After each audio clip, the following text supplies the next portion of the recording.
이번 달 초부터 도입된 외국인 가사관리사 시범 사업에 참여하고 있는 필리핀 노동자 2명이 연락을 끊고 잠적하면서 논란이 일고 있습니다.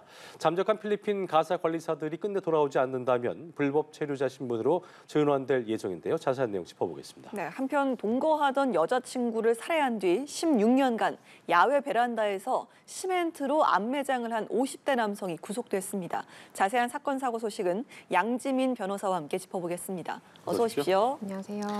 자, 지난달에 필리핀 가사관리사 100명이 한국에 들어왔는데 이 중 2명이 현재 연락을 끊고 잠적한 것으로 전해지고 있습니다. 먼저 시청자의 예의를 좀 이해해서 이들이 국내에 입국하게 된 배경은 무엇이고 현재는 어떤 상황인지 좀 짚어주시죠.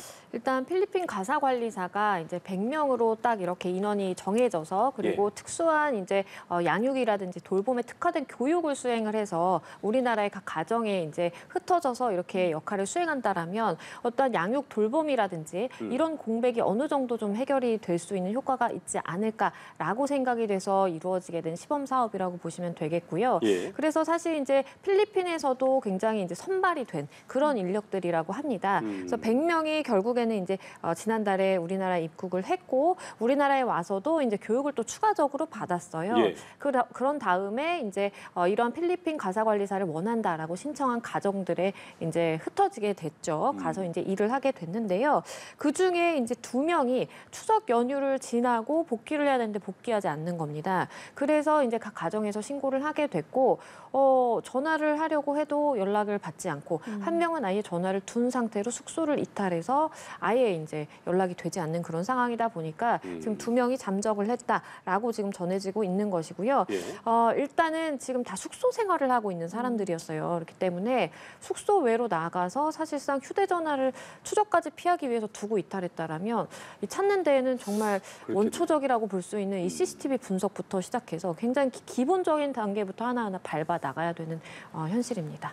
이들이 입국을 할 때는 어떤 적법한 과정을 거쳐서 입국을 한 거잖아요. 그런데 이대로 계속 돌아오지 않는다면 어떤 조치들이 이루어지는 걸까요?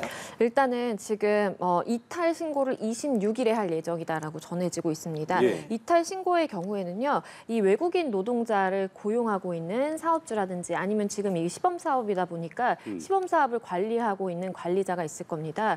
만약에 외국인 노동자가 영업일 기준으로 5인 이상 무단 결근한다라든지 아니면 소재 파악이 되지 않는 상황이라든지 그런 경우에는 법무부 아니면 이 지방노동청 그 이탈 신고를 하도록 되어 있거든요. 근데 이탈 신고를 한 이후에도 소재 파악이 지속해서 안 되고 출석 요구를 계속해서 하지만 이것에 응하지 않는다. 그러면 불법 체류자로 신분이 전환이 됩니다. 그럼 불법 체류자이다 보면 만약에 이거에 대한 책임을 묻고자 한다면 뭐 강제 추방이 될 수도 있는 상황이고요. 아니면 법적인 책임을 져야 될 수도 있는 그런 상황입니다.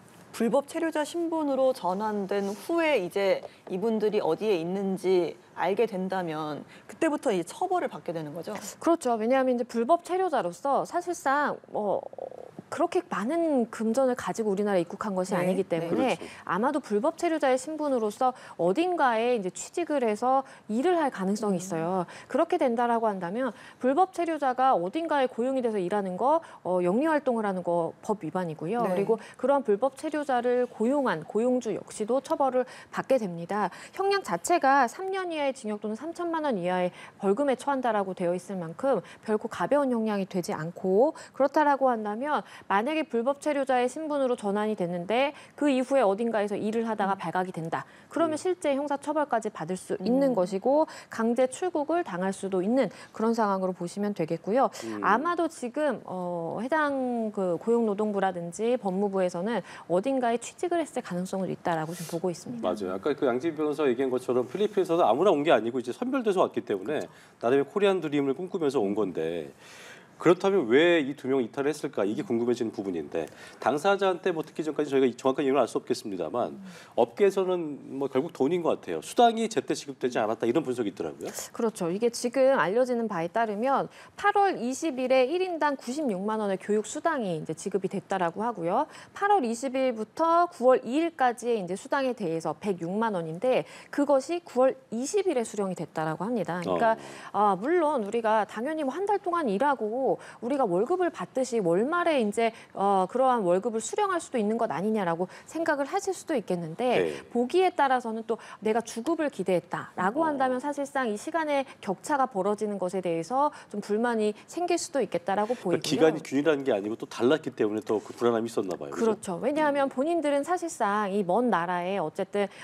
본인이 돈을 벌기 위해서 이렇게 모든 어떠한 점들을 감수를 하고 왔을 텐데 맞아요. 이것이 제때 이루어지지 못하고 그리고 사실상 이제 시범 사업이다 보니까 만약에 내가 이 가정에서 뭔가 이제 트러블이라든지 맞지 않는 부분이 생겨서 갑자기 가정에서 나오게 된다라고 한다면 갑자기 내가 돈을 받을 수 없게 되는 그렇죠. 그런 상황이 고용 불안이 있다 보니까 아무래도 눈앞에 보이는 누군가가 어디 가면 고액으로 뭐 아르바이트를 할 수 있다더라라는 소식을 접하게 되면 거기로 이제 나갔을 그런 가능성도 있겠다라고 보입니다. 예, 적은 임금이나 뭐 고용 불안 이런 것들이 실제 이유라면 앞으로 또 추가로 이탈을 할 수 있는 그런 가능성도 없지 않은 상황인데 노동계에서는 예견된 일이었다라는 반응이 나오고 있다면서요? 그렇습니다. 이게 왜냐하면 실제 앞서서 말씀드린 것처럼 뭐 106만 원, 96만 원의 이제 수당을 말씀드렸는데 예. 실제 이제 본인이 소득이 있기 때문에 소득세를 내야 되잖아요. 네네. 그리고 4대 보험 이제 내야 되고요. 그리고 숙소 생활하기 때문에 숙소 비용을 지급해야 됩니다.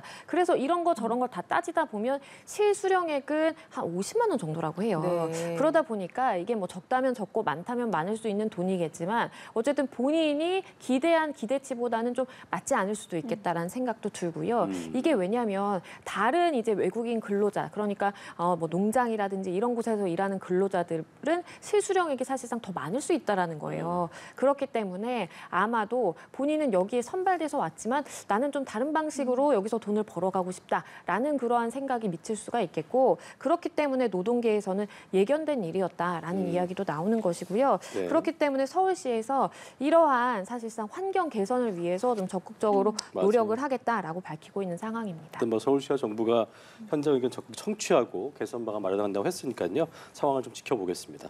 다음 주제에 만나보죠. 참 끔찍한 사건인데요. 거제에서 벌어진 일입니다. 동거하던 여자친구를 살해한 뒤에 시신을 은닉해온 50대 남성이 구속이 됐는데 범행이 세상에 알려진 게 이게 16년 만이었어요. 그렇죠. 본인이 보통은 이렇게 살인 사건이 발생하면 일단은 실종 신고가 들어가기 때문에 이것을 추적하다 보면 굉장히 빠르게 이 범행에 대해서 드러날 수밖에 없는 그런 상황이 있는데 예. 이 사건은 여러 가지의 복합적 요인으로 인해서 이렇게 16년 동안 사건이 세상에 드러나지 않고 그대로 이제 있었던 것이고요. 동거녀가 있었습니다. 근데 2008년에 동거녀를 말다툼을 하다가 살해를 하게 돼요. 그리고선 이거 어떻게 해야 될까라고 보니까 이 남성이 옥탑방에 거주를 하고 있었는데 예. 거기에 이제 시신을 은닉하기로 결심을 하고요. 실제로 이 사체를 여행용 가방에 담아서 이 시멘트로 이렇게 묻어버립니다. 그러면서 원래 여기에 있었던 조형물인 것처럼 이렇게 시멘트로 만들어 버리고요. 그리고 이 부분에 대해서 이제 공사를 하다 보니까 주변 사람들이 물어봤을 때에는 이거 뭐 방수공사했다, 뭐 네. 물이 새서 이랬다, 뭐 그런 취지로 얘기를 하고 넘어갔고 주변에서도 뭐 크게 의심을 하지 못했다라고 해요. 그 이유는 사실상 옥탑방이라는 특성상 그 위에까지 거주자가 아니면 잘 올라와 보지 않고 그렇죠. 그리고 이 사람만 왔다 갔다 하는 구조다 보니까 사실상 범행이 그 당시에 드러나기 어려웠던 것으로 보입니다. 그렇군요. 이걸 처음 발견한 분은 얼마나 놀랍고 또 충격을 받으셨을지 걱정이 그러니까요. 되는데요. 이렇게 16년 만에 진실이 밝혀지게 된 배경은 뭘까요? 일단은 2008년에 이 사망에 이르게 됩니다. 이 여성이. 그리고서는 바로 안매장을 하게 되고요. 이게 시멘트로 이렇게 매장이 되다 보니까 사실은 사체가 부패하면서 나는 그러한 이제 악취라든지 이런 네. 것들이 없었다라고 해요. 그렇기 때문에 주변에서 알기 힘들었고 이 남성이 이렇게 안매장을 한 이후에도 8년 동안 그곳에 계속해서 거주를 합니다. 네. 그러다가 2016년에 본인이 마약을 투여해서 구속에 이르게 돼요. 그러다 보니까 사실은 이 집을 떠날 수밖에 없었고요. 오랜 시간 동안 이 옥탑방이 조금 방치가 되어 있다가 예. 건물이 누수가 되는 거예요. 그래서 네. 누수 공사를 하려면 그 위에를 싹 뜯어내야 되잖아요. 그러면서 사실은 이 시멘트로 만들어진 어떠한 뭐 조형물이 있다 보니까 그것을 이제 깨는 깨는 과정에서 여행용 캐리어를 발견을 하게 되고요. 그러면서 이제 신고가 들어갔던 겁니다. 정말 그 아까 조선앵커의 말처럼 처음 발견한 분은 정말 소스라치게 놀랄 수밖에 없었을 것 같은데 이렇게 끔찍한 짓을 한 남성에게 적용된 혐의, 살인은 당연한 것이겠고요. 구속이 됐죠. 더욱 끔찍한 건 이제 이 범행이 이루어진 과정, 시신을 은닉한 혐의인데 이건 적용이 안 됐다면서요. 그렇죠. 왜냐하면 16년이란 세월이 흘렀잖아요. 우리 법에는 이제 공소시효가 있습니다. 그렇기 때문에 살인죄 공소시효의 경우에는 2015년에 이제 태완이법의 일명 태완이법이라고 해서 이제 공소시효가 폐지가 됐고요. 살인죄에 대해서는 그래서 여전히 이제 처벌을 할 수 있는 것이고 사체 은닉에 대해서는 사실상 공소시효가 7년입니다. 예. 그렇기 때문에 이미 공소시효 만료로 인해서 사체 은닉에 대한 책임을 물을 수는 없겠지만 하지만 지금 뭐 살인 행위에 대해서는 본인도 순순히 인정을 하고 자백을 하고 있는 상황이고요. 관련 증거라든지 이런 것들이 뭐 충분한 상황이기 때문에 그러한 살인죄로는 충분히 처벌을 받을 수 있겠다라고 보입니다. 네, 그렇군요. 알겠습니다. 다음은 안마의자 관련 사건입니다. 요즘 뭐 가정에서 안마의자 사용하시는 분들이 많은데 최근에 또 안마의자를 사용하다가 머리카락 끼임 사고가 발생했잖아요. 그렇습니다. 해당 제조사의 안마의자에서 이번에는 반려견이 끼어서 또 숨지는 사건이 발생했다고요? 그렇습니다. 이 해당 안마의자의 구조를 보면요. 이 아랫부분에 이렇게 실린더가 움직이는 부분에 구멍이 뚫려져 있는 네. 겁니다. 이게 성인 남성이 팔을 완전히 넣을 수 있을 정도로 팔뚝이 들어갈 정도의 구멍이라고 해요. 공간이 크군요. 그 부분이. 그렇다면 사실상 반려견도 충분히 들어갈 수가 있겠죠. 그렇죠. 그러다 보니까 반려견이 저 안에 들어갔는데 센서가 작동을 해서 뭐 한 차례 멈췄었다라고 해요. 그런데 한 차례 멈췄지만 그 이후에 가동이 계속됐고 그런 과정에서 아마도 이 실린더에 의해서 반려견이 사망을 하게 된 것입니다.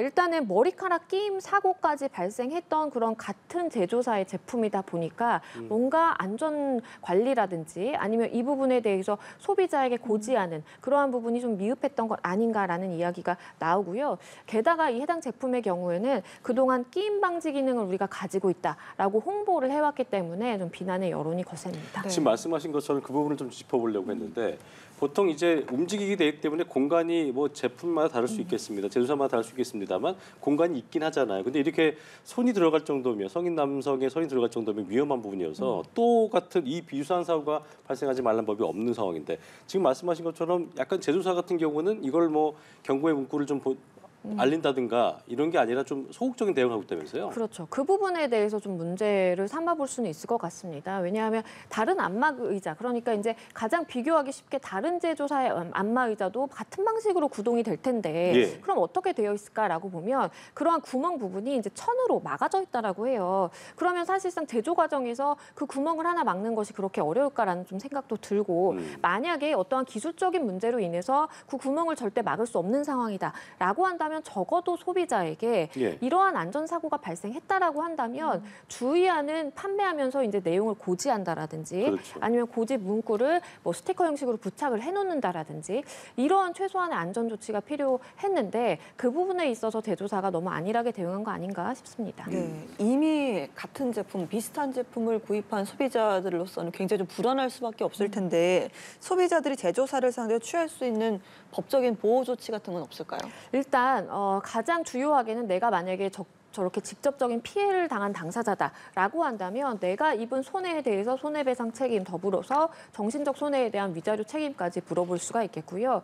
내가 아직 저런 비슷한 상황에 사고가 발생하지는 않았지만 그럼에도 불구하고 내가 불안해서 이러한 제품을 사용하기 좀 어렵다라고 한다면 소비자원을 통해서 교환이라든지 환불 조치를 받는 것도 하나의 수단이 될 것으로 보이고요. 만약에 추후에 사용을 하다가 사실상 어떠한 불편함이 있어서 이런 부분에 대해서 제조사가 제대로 해결하지 못한 책임이 있다라고 한다면 그러한 손해 일부에 대해서 배상을 받는 것도 하나의 방법으로 보입니다. 알겠습니다. 사건 이슈들 양지민 변호사와 짚어봤습니다. 오늘 말씀 고맙습니다. 고맙습니다. 감사합니다.